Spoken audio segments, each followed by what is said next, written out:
Boa tarde, que prazer, que privilégio, que alegria estar nessa casa novamente, nesse culto maravilhoso, onde desfrutamos, sentimos e usufruímos da bondade de Deus, não é?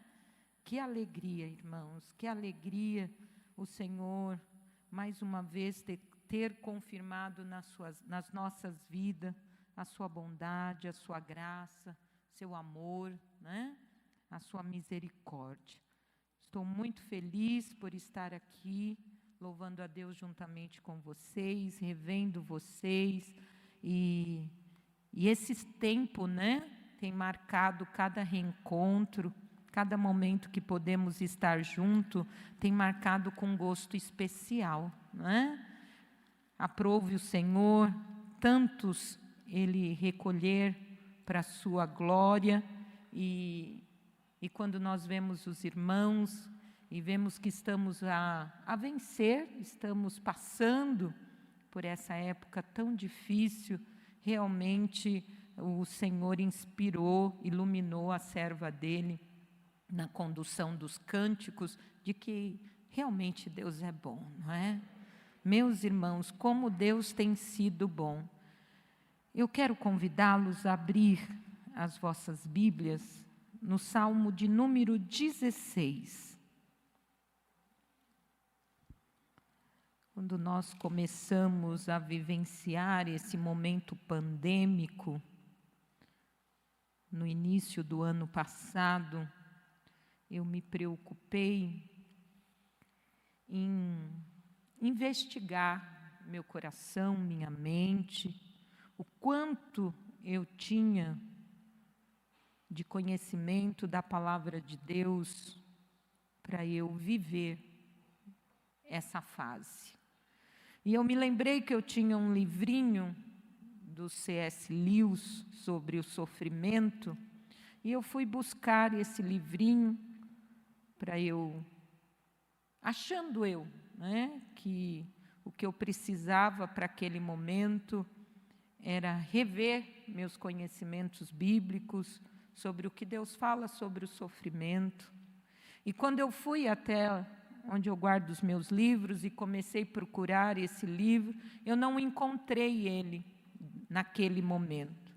Mas me deparei com outro livreto do pastor Dr. Russell Shedd, saudoso Dr. Shedd. E o livreto, eu já o conhecia, tinha usado um pensamento dele no meu TCC, e o título me cresceu os olhos naquele momento, que dizia assim: a influência do futuro no dia a dia do cristão. E eu parei ali, são 37 páginas, eu reli imediatamente aquelas 37 páginas, e me alegrei muito no Senhor, e tomei posse daquela esperança futura, e foi isso que me sustentou nesse tempo de pandemia, essa esperança bendita, que não é só para eu viver assim, é o Covid, né? É o desemprego, né? É o problema familiar. Mas lá no céu eu vou ser feliz. Não, irmãos, não.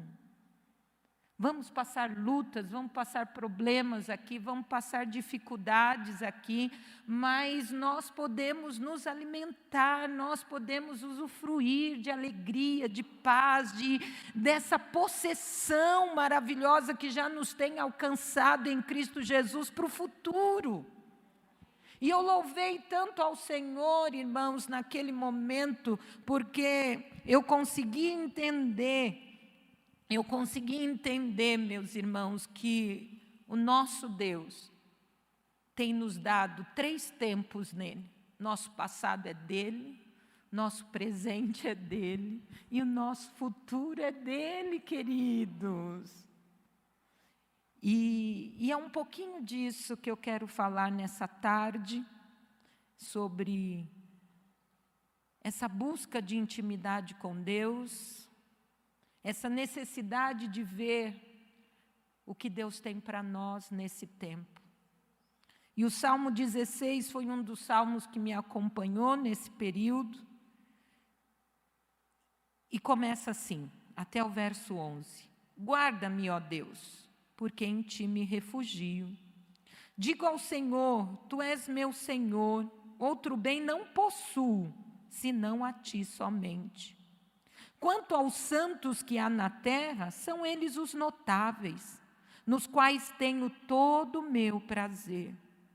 Muitos serão as penas dos que trocam o Senhor por outros deuses. Não oferecerei as suas libações de sangue, e os meus lábios não pronunciarão o seu nome. O Senhor é a porção da minha herança e o meu cálice. Tu és o arrimo da minha sorte. Cai-me as divisas em lugares amenos, e muito linda a minha esperança. Bendigo o Senhor que me aconselha, pois até durante a noite o meu coração me ensina. O Senhor tem-o sempre à minha presença, estando Ele à minha direita, não serei abalado. Alegre-se, pois, o meu coração, e o meu espírito exulta, até o meu corpo repousará seguro, pois não deixarás a minha alma na morte, nem permitirás que o teu santo veja a corrupção. Tu me farás ver os caminhos da vida. Na tua presença a plenitude de alegria, e na tua destra delícias perpetuamente. Amém? Boa esta palavra, né? Aí mesmo onde você está, faça um segundo de oração comigo. Eterno Deus, maravilhoso Pai, nós estamos aqui diante da Tua presença, louvando o Teu nome, engrandecendo o Teu nome, te agradecendo, Deus, por esta oportunidade maravilhosa e especial de estar esta tarde na Tua casa, ofertando nossa vida, nosso tempo, para Te adorar, Te glorificar e Te bendizer.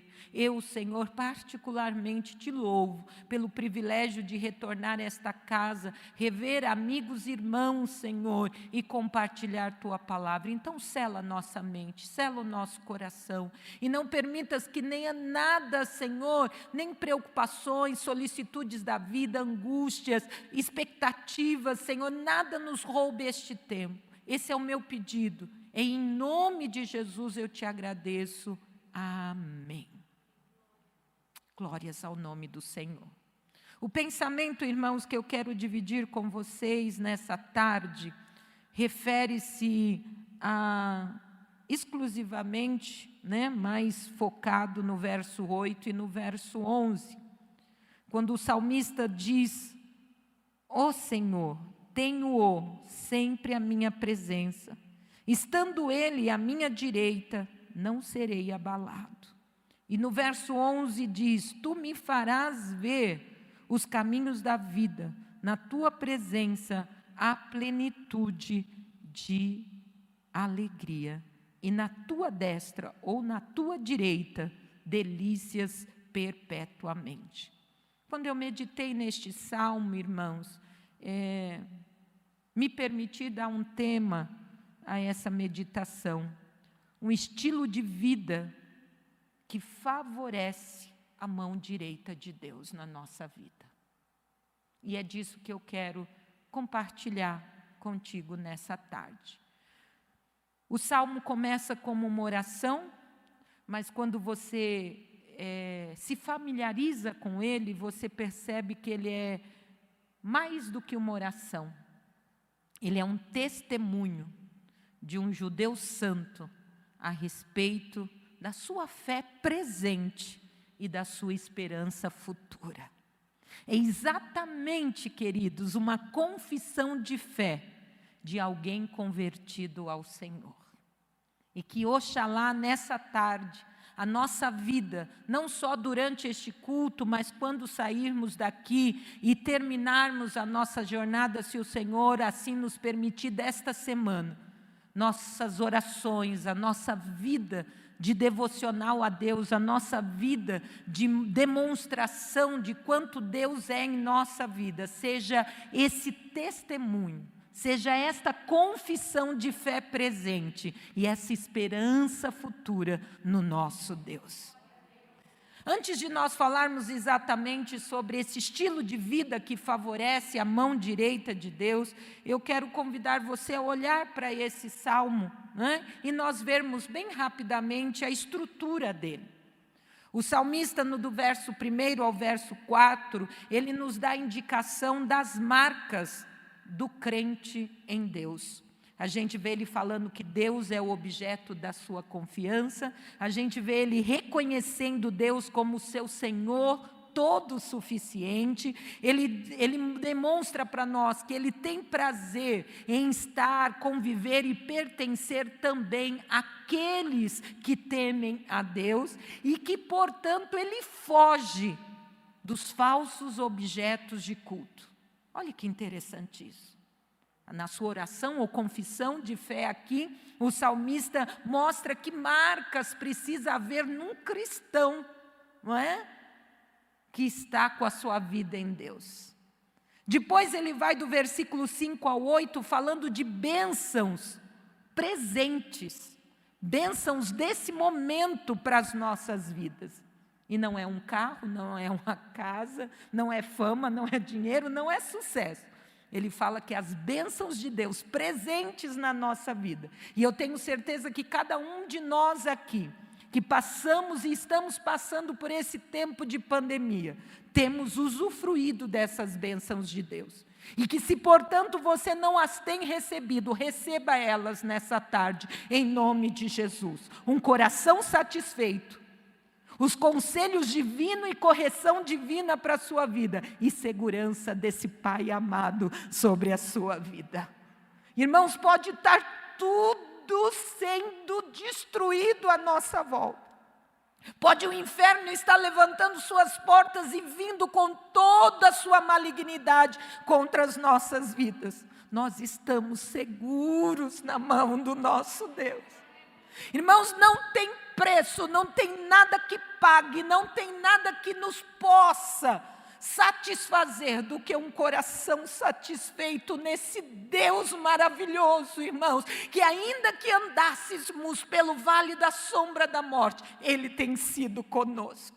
E quando parece que estamos querendo desviar do caminho que Deus nos propôs, Ele nos chama até de noite para nos repreender, nos corrigir e nos dar conselho. Receba em nome de Jesus essas bênçãos, irmãos. Não se compara a nada material nesta vida. Que você tenha um coração satisfeito em Deus, que você seja sensível às correções e conselhos do teu Deus para a tua vida, e que você sinta esta segurança que vem diretamente da mão do Senhor sobre a nossa vida. E o salmista termina o salmo dividindo ele sobre as perspectivas desse crente. E olha que nem tínhamos a teologia da ressurreição, não é? Nem imaginávamos ainda uma formação bíblica sobre esses assuntos do pós-morte. Mas o salmista diz: Deus preserva a minha alma da morte. Há uma vereda de vida revelada para mim. E há alegria na presença de Deus. Que nessa tarde, queridos, essa seja a sua perspectiva de vida. Eu não sei, eu gostaria de chegar aqui nesta tarde e dizer para você o que vai ser o amanhã. Como é que isso tudo vai terminar? Eu não sei, eu só sei que eu tenho uma esperança futura de um Cristo que virá buscar a sua igreja. Mas eu sei que mesmo que a morte me chega, ela não pode mais me vencer. Porque o inimigo virou meu amigo, a morte também está a serviço do meu Deus, que se eu não chegar ao arrebatamento da igreja, o Senhor propor eu descer à sepultura, eu estarei com Cristo, como diz o apóstolo Paulo, em Filipenses 1, 21 a 23, ao partir estarei com Cristo, já pregado 1000 anos, 700 anos, o salmista já estava dizendo, esse meu meu Deus, me preserva da morte. Então não tema a morte, não tema. O inimigo virou amigo, a maldição virou bênção. Ele é o veículo que nos leva à presença do nosso Deus. Aleluia! E nessa perspectiva, a vereda da vida. Olha como o salmista diz: faz-me ver, Senhor, a vereda da vida. Põe o meu pé, não é como o Salmo 141, para que ele deslize em terreno plano. Oh, meus irmãos, e alegria na presença de Deus. Um estilo de vida que favorece a mão direita de Deus. Faz-me ver, Senhor, a vereda da vida. E na tua mão direita, delícias perpetuamente. Quando você olha para essa estrutura do Salmo, aonde o salmista quer chegar? Que vereda da vida é essa? Que declaração é essa do verso 8? Ó Senhor, o tenho sempre à minha presença. Estando Ele quem? Deus, à minha direita, não serei abalado. Isso me chamou a atenção. E eu fui procurar na Bíblia o que é a mão direita, o que é a destra. E eu consegui achar algumas coisas. A mão direita é sempre um lugar de favor especial.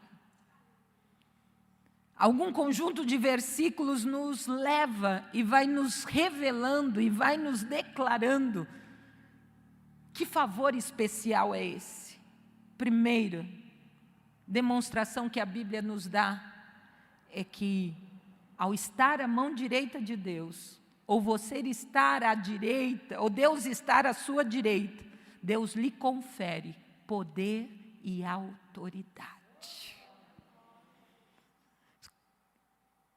Moisés cantando o seu hino lá no capítulo 15 de Êxodo, ele vai dizer: a tua destra, ó Senhor, é gloriosa em poder. A tua destra, ó Senhor, destroça o inimigo. O profeta Isaías diz: com a força da mão direita eu o fiz, diz o Senhor. Oh, meus irmãos, a mão direita do Senhor, no Salmo 118, 16, o salmista diz: a mão direita do Senhor é exaltada, a mão direita do Senhor age. Então nesta tarde não resista, nessa tarde não bloqueie, nesta tarde permita que a tua oração seja a oração do salmista, que a tua confissão de fé seja a mesma confissão de fé do salmista. Faz-me, Senhor, por favor, faz-me ver a vereda da vida, porque na tua presença há, Senhor, a alegria, e na tua mão direita perpétuas delícias. Eu não sei você, mas eu não posso deixar, irmãos, um estilo de vida que não me favoreça a mão direita de Deus, porque enquanto eu viver o estilo de vida que o Senhor determinou para mim, poder e autoridade do nosso Deus estará sobre as nossas vidas, sobre os nossos propósitos, sobre os nossos objetivos, sobre a nossa obra, sobre a nossa caminhada. Eu creio nisso, você crê nisso? Então permita o Senhor te fazer ver as veredas da vida. A mão direita de Deus também é apoio, queridos. Salmo 73, 23. Todavia estou sempre contigo, e tu me seguras a mão direita. Não estamos precisando de apoio, irmãos? Cada dia que vamos vivendo sobre essa terra, notei tão bem a oração do nosso irmão aqui que nos antecedeu antes da palavra, orando pelas nossas crianças, pedindo que o Senhor livre essas crianças, como o inferno tem se levantado, meus irmãos, para destruir essa geração que propagará as verdades de Deus daqui um pouquinho. Essa geração que vai tomar os nossos lugares aqui nos púlpitos, aí no ministério da oração, nas lideranças pastorais, na obra missionária, no papel de continuar mantendo a família tradicional. Como nós necessitamos desse apoio do nosso Deus, como nós necessitamos disso que o salmista está a dizer: todavia estou sempre contigo, tu me seguras, Senhor, a tua mão direita. Profeta Isaías, no capítulo 43, queridos, versículo 13, ele diz algo muito interessante ali. Ele diz assim: olha, ainda antes que houvesse dia, eu sou, e nenhum há que possa livrar alguém das minhas mãos. Agindo eu, quem impedirá? Eu não posso, você pode, eu não sei. Eu não posso, eu não estou podendo, irmãos, mudar o meu estilo de vida, abrir mão do estilo de vida que o Senhor tem para mim, porque eu necessito diariamente desse apoio divino na minha vida. Eu necessito, queridos, dessa terceira coisa que significa a mão direita de Deus na Bíblia: dar proteção, receber honra e poder à pessoa que está ao seu lado. Não é a honra que o mundo tem, não é a honra que o mundo busca, é a honra de pertencer ao Senhor, de se beneficiar dessa graça salvadora, dessa esperança gloriosa de vida eterna. Olha o que o salmista está dizendo no verso 8: ó Senhor, tenho-o sempre à minha presença, estando Ele à minha direita, não serei abalado. Eu não posso abrir mão da proteção divina, queridos, eu não posso abrir mão de receber esse poder para prosseguir a minha caminhada. Então eu preciso acertar o meu estilo de vida. Salmo 109, verso 31, pois Ele se coloca à direita do poder para salvar dos que o condenam. Eu me lembro do apóstolo Paulo dizendo em Romanos: quem tentará acusação contra os escolhidos de Deus? Como está escrito, antes morreu e ressuscitou, está sentado à destra da glória de Deus Pai. E quem nos separará do amor de Deus? Não abra mão do estilo de vida que o Senhor tem para a sua vida, para que você tenha sempre o favor da mão direita de Deus sobre a tua vida. E a quarta coisa que, olhando para a palavra de Deus, nós vemos que significa a mão direita do Senhor, é apoiar a mão de outrem. Quando se apoia a mão de outrem pela direita, é sinal de familiaridade ou de superioridade. Quando Naamã desceu 7 vezes lá no Rio Jordão, a contragosto, né? Mas os servos dele ali com jeitinho: não, vai lá, não custa nada, vai que acontece mesmo o milagre. E a contragosto ele foi lá, mergulhou 7 vezes, foi curado da lepra. Aí aquele Naamã resistente virou aquele Naamã entregue, né? Vou adorar esse Deus aí, profeta. Vou prestar meus cultos a esse Deus, mas eu só preciso te avisar uma coisa: o rei se apoia à minha mão direita. Então eu tenho que levá-lo até o templo para ele fazer o seu sacrifício, as suas adorações aos deuses da Síria. Mas o meu coração é desse Deus aí que me curou da lepra. Então, apesar de toda aquela condição de lepra do general, ele tinha uma familiaridade com o rei. E o texto lá vai dizer muito claramente, segundo Reis 5,18, quando ele vai explicar isso, que ele é familiar, que ele acompanha em intimidade o rei, ele fala assim: olha, porque o rei, ele se apoia na minha mão. Não é? E ele diz, em outro momento, aquele capitão que não creu na previsão do profeta de abastecimento contra a fome, o texto ali está dizendo também que é o capitão cujo braço o rei se apoiava. Agora, isso nós estamos falando de homens, né? Agora transfira isso para a presença do nosso Deus. Nós nos apoiarmos e deixarmos o Senhor se apoiar à nossa direita. Aonde nós chegarmos, o nome do Senhor ser glorificado como íntimos dele. Louvar é para qualquer um, né, queridos?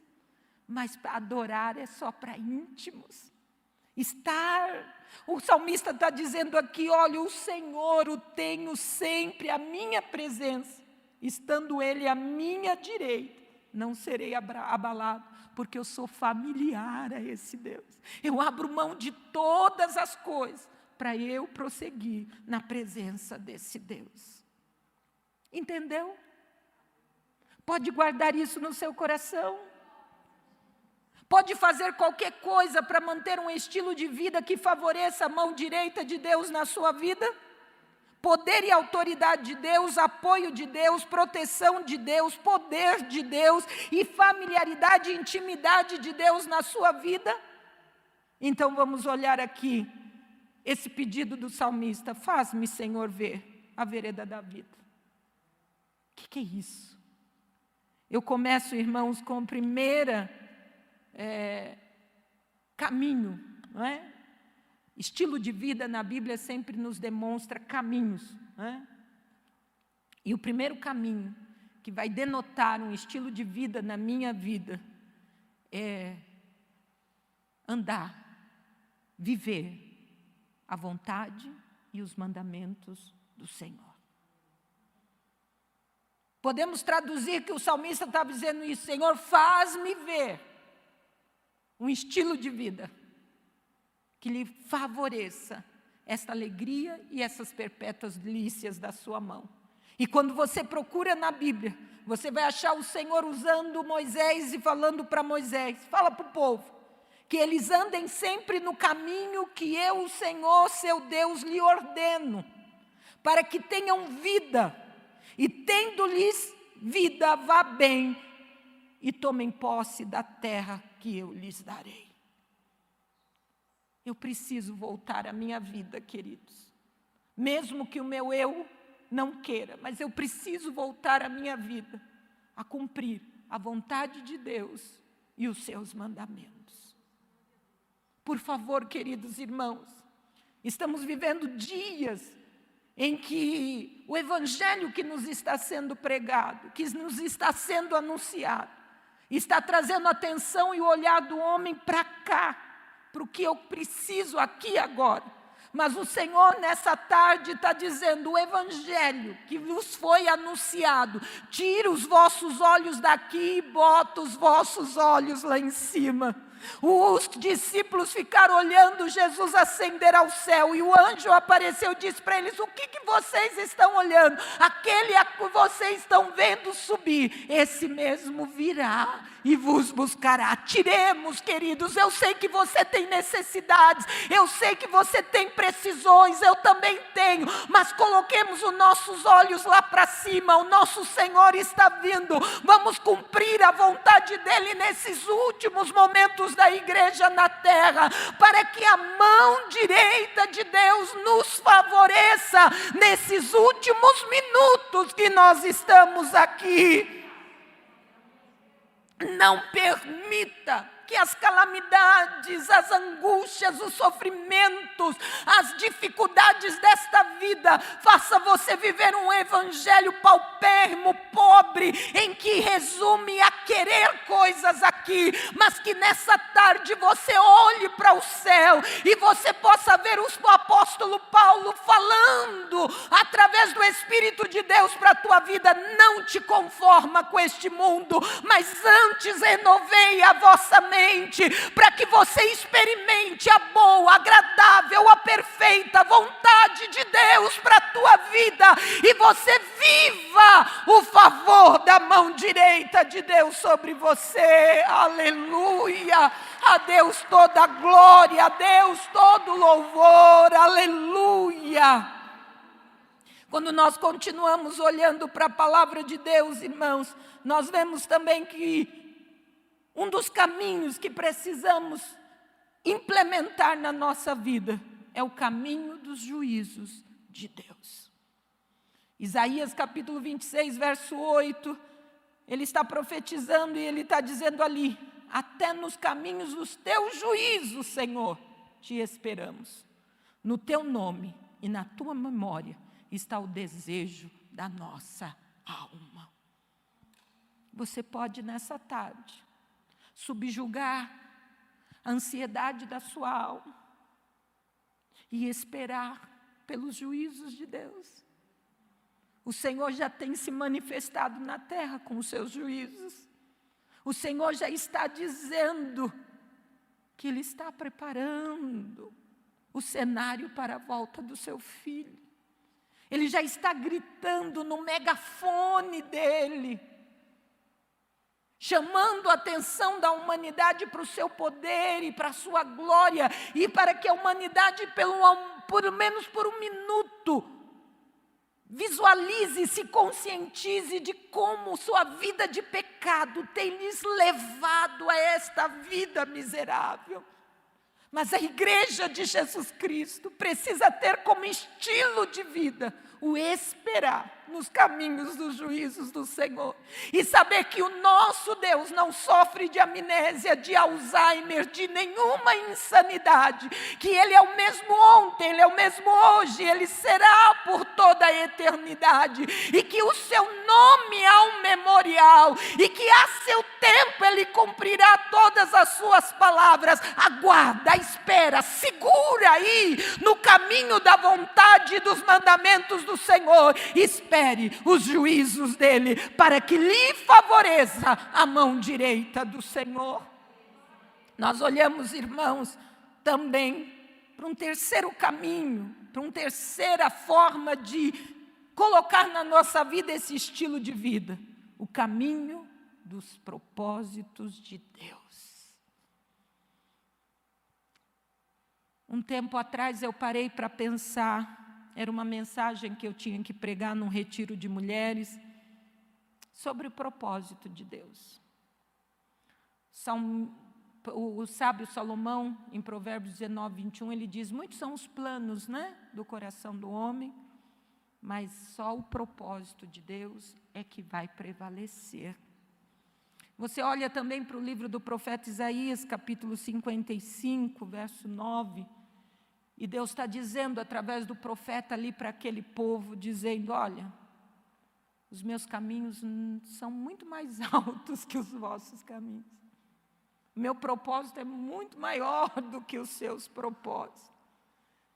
Deus deseja, e Ele vai cumprir o seu propósito, irmãos, de constituir um reino pleno para si, para que a glória da sua majestade seja exaltada por todo o universo, destruindo o reino de Satanás, que apesar de todo o poderio que parece que ele tem, ainda está no controle desse nosso Deus.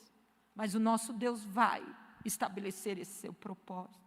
Que nessa tarde eu e você vivamos o propósito de Deus para as nossas vidas. Que nós vivamos a realidade do que é ser igreja, nos preparando e deixando Deus nos preparar, para que então Ele complete o seu reino. O reino de Deus já está aqui, já está aí dentro de você, mas Ele ainda tem um propósito maior, de sob o universo, Ele estabelecer o seu reino e a sua majestade ser exaltada e glorificada. Então viva o propósito de Deus na sua vida. Por mais difícil que esteja, creia que o nosso Deus fará e abrirá condições para que o propósito dele se realize na igreja do Senhor. Então não saia, então não se desvie, então não se perca no propósito de Deus para a sua vida. Deixe Deus alinhar aquilo que vai no teu coração com aquilo que está no desejo de Deus para a sua e para as nossas vidas. E um outro caminho aqui, e último, o caminho do seu governo providencial. Jó, bem no meio das suas experiências com o Senhor, lá no capítulo 19, no verso 8 ele vai dizer: Ele entrincheirou o meu caminho e jogou trevas sobre as minhas veredas. Primeira vez que eu li este versículo, eu estou até hoje procurando o diabo. Que afinal de contas o livro de Jó começa, com a figura do diabo, afrontando Deus sobre a entrega da vida de Jó para ele. Porque na verdade Satanás não está afrontando Jó, Satanás está afrontando Deus ali. O Senhor encheu Jó de bem, o Senhor faz dele o seu queridinho, então assim fica fácil te servir. O Senhor dá tudo para ele,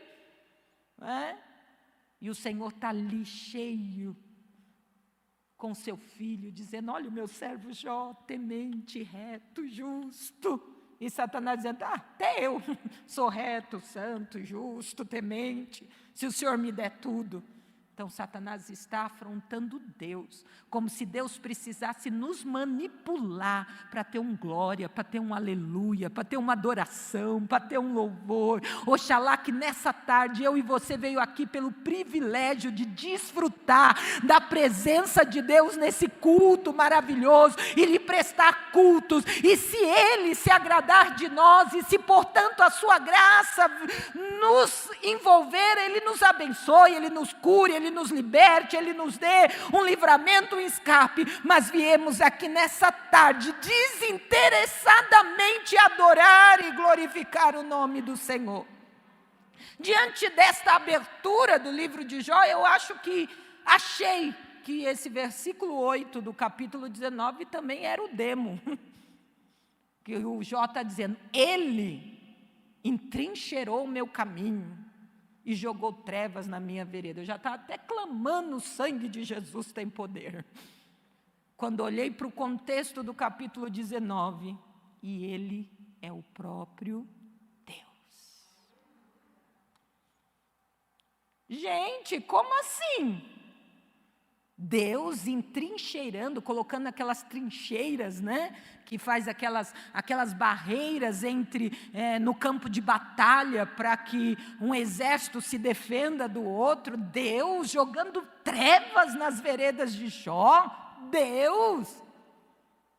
Um estilo de vida em que Deus é o governo providencial da sua vida.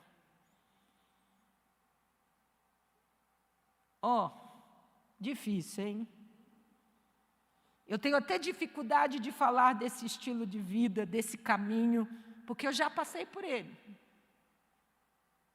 E quando Deus usa a sua vida para abençoar todos, e nada chega até você.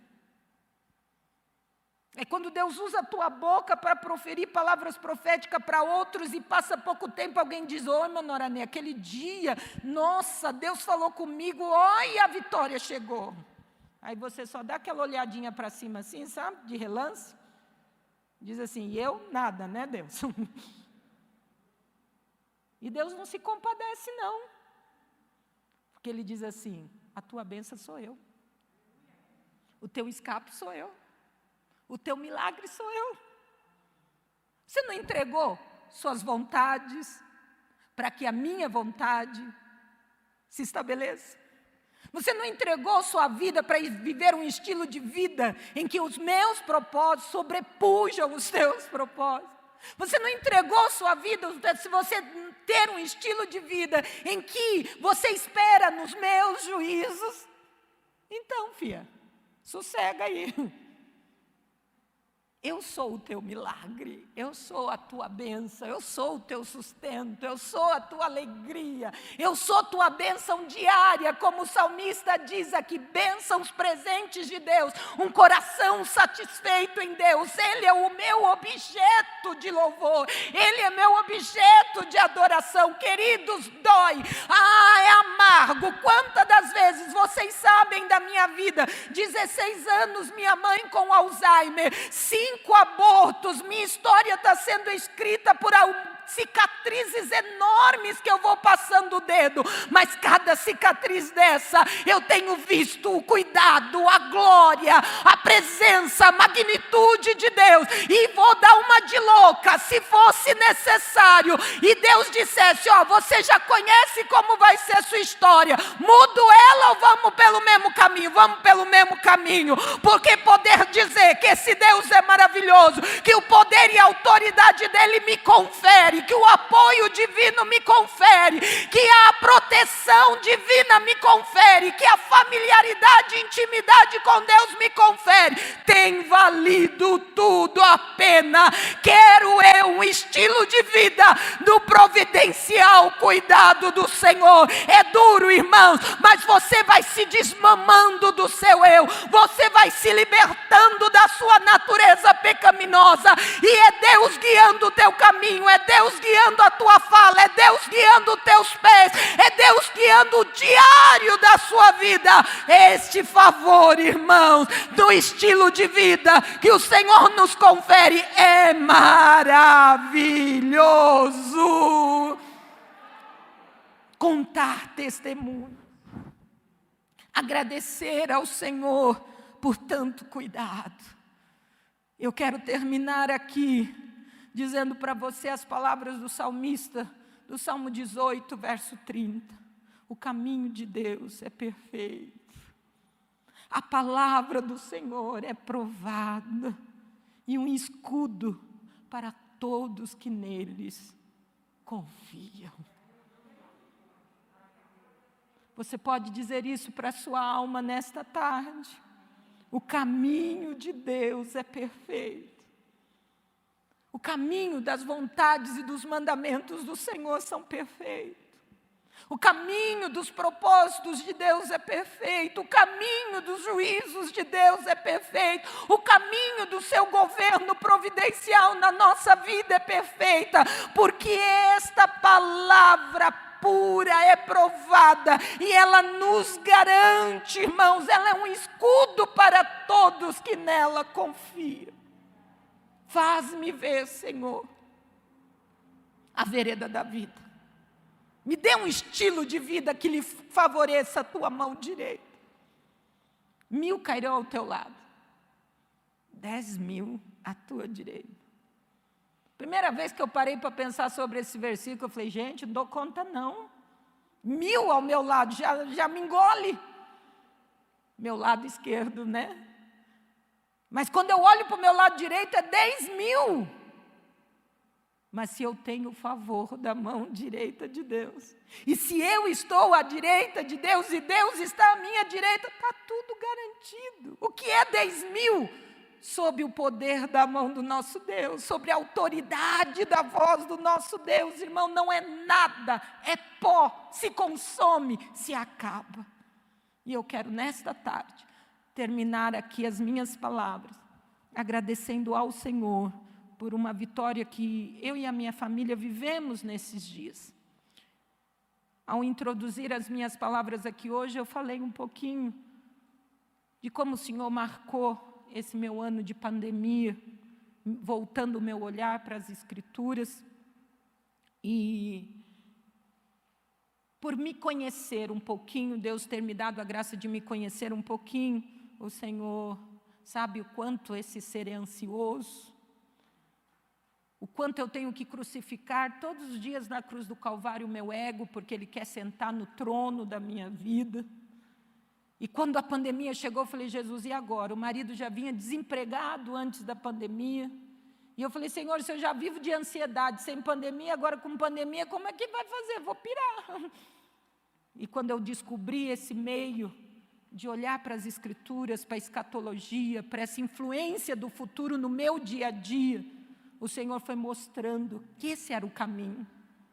E nos sustentou, irmãos, nos sustentou. Não me pergunte de onde veio. A Léo até me perguntou: Nora, está saindo para pregar? Estou começando a sair agora, irmãos. Parei bastante, até por causa dos trabalhos que a gente está lá na comunidade, me dediquei mais aos trabalhos da comunidade. A pandemia, me resguardei mais por causa da minha mãe também. Peguei Covid no mês de fevereiro, fiquei 8 dias internada, quase 50% do pulmão comprometido. Deus não permitiu que nem meu esposo, nem minha mãe padecessem desse mal. Passei 2 dias na UTI do Hospital da Brasilândia, e o Senhor me deu vitória, o Senhor nos sustentou, o Senhor cuidou, o Senhor proveu, veio auxílio emergencial, né? O Senhor foi fazendo meios, caminhos, providência, foi favorecendo a sua mão, e a gente não passou necessidade. Mas agora, entrando o ano, meu esposo fazendo faculdade, com uma dívida muito grande na faculdade, porque ele parou de pagar, e a gente começou a clamar ao Senhor por uma saída. Meu esposo tem 53 anos de idade, já está para completar 54, e eu sempre perguntava para ele: está fazendo faculdade para quê? Olha só, irmã, a gente é boca de Deus, mas a gente é tola, não? Porque eu ficava imaginando, entre um garoto em engenharia aeronáutica e um senhor de 53 anos, qual a chance dele? E ele vem tendo aulas online, mas no fim desse semestre ele teve que fazer um trabalho presencial, e o grupo dele pediu que ele apresentasse o trabalho, e ele manifestou ali os conhecimentos que ele já tem na área, e desde garoto mexe com eletrônica, e 2 pessoas no auditório viram a apresentação do trabalho dele, pediram um currículo, e meu esposo no comecinho de julho começou a trabalhar ali no campo de Marte, na área de manutenção de aeronave, aos 53 anos de idade. Passou um sufoco, porque as 2 empresas requisitaram ele, os 2 currículos que os rapazes levaram, as 2 quiseram ele se sentiu assim, autoestima de homem, os homens estão aqui, sabe como que é, você está desempregado, parado, ter que pôr as coisas dentro de casa, e de repente você ser recolocado no mercado de trabalho, na área que você está estudando, só o Senhor faz isso. Então, irmãs, mesmo que desça quadrado, rasgando na garganta, o governo providencial de Deus, eu continuo optando por esse estilo de vida e tendo a mão de Deus favorecida sobre a minha vida. Que Deus abençoe vocês. Desejei compartilhar esse testemunho com você, desejei abraçar você nessa tarde com essa palavra, que então a palavra do Senhor, aquilo que eu não posso fazer, ela faça nesta tarde, na tua vida, na tua casa, na tua família, no teu talento, no teu chamado. Deus te abençoe em Cristo Jesus.